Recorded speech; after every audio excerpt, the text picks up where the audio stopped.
இன்னைக்கு நம்ம என்ன வீடியோ பார்க்க போறோம்னா இன்னைக்கு வந்து ஏப்ரல் 19 எலெக்ஷன் டே. ஆமா. ஸோ ஜனநாயகத்தின் கடமையை முடிக்க நாங்கள் செல்கிறோம். இப்போதான் வீட்டில இருந்து ஓட்டு போட போகிறோம். அவருக்கு ஒரு பிளேஸ், எனக்கு ஒரு பிளேஸ் தனித்தனியாக வந்திருக்கு.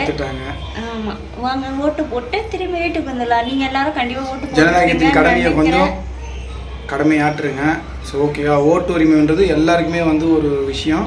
ஸோ அந்த ஓட்டை வந்து யாருக்கும் விட்டு கொடுக்கக்கூடாது. ஸோ போயிட்டு கரெக்டாக போயிட்டு யாருக்கு போடணும்னு சொல்லிட்டு டிசைட் பண்ணி போடுங்க. ஓகேங்களா? ஸோ இப்போ நாங்கள் போகிறோம். ஓகே, பார்ப்போம். வீடியோக்குள்ளே போகலாம்.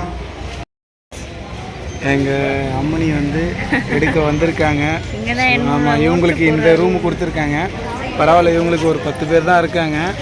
ஸோ எனக்கு தான் எவ்வளோ பேர் இருக்காங்கன்னு தெரியல. எனக்கு அங்கே பக்கத்தில் ஒரு 30 பில்டிங் தள்ளி போகணும் ஒரு ஸ்கூலு. இது வந்து தனித்தனி பிளேஸ். ஆமாம், இது வந்து சின்ன ஸ்கூலு, 1 to 5th வரைக்கும் இருக்குது ஸ்கூலு. ஸோ அங்கே வந்து 6th to 12th வரைக்கும் இருக்குது ஹையர் செகண்டரி ஸ்கூலு. ஸோ அங்கே போகணும். ஸோ இவங்க வந்து ஓட்டு போடுறதுக்கு போகிறாங்க.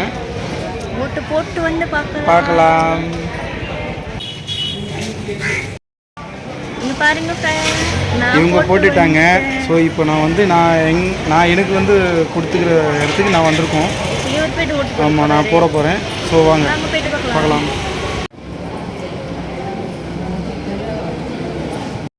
ஃப்ரெண்ட்ஸ், ஃபைனலாக நாங்கள் வந்து இதை பாருங்கள், ஓட்டு போட்டாச்சு.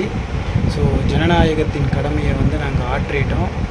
அவங்க வந்து குழந்தைய பார்க்கறதுக்கு அவசரத்தில் என்னை அங்கேயே விட்டுட்டு ஓடி வந்துட்டாங்க. அவங்க பூத்துலேயே வந்து எலெக்ஷன் பூத் அந்த பூத்துலேயே விட்டுட்டு ஓடி வந்துட்டாங்க. ஏன்னா குழந்தை அழுகுறான் அப்படின்ட்டு சொல்லிட்டு ஓடி வந்துட்டாங்க. ஸோ அவங்க வந்து இப்போ குழந்தைய பார்த்துட்ருக்காங்க. அவங்களால வீடியோவில் வர முடியாது. ஸோ அதனால் நான் ஓட்டு போட்டுட்டேன், அவங்களும் ஓட்டு போட்டுட்டாங்க. ஸோ ஜனநாயகத்தின் கடமையை நாங்கள் ஆற்றிட்டோம். அதே மாதிரி நீங்களும் உங்களோட உரிமையை விடாதீங்க. ஸோ ஓட்டு போடுங்க. ஓகேங்களா? So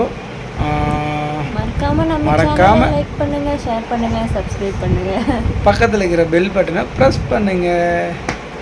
bye. நெக்ஸ்ட் வீடியோல பார்க்கலாம்.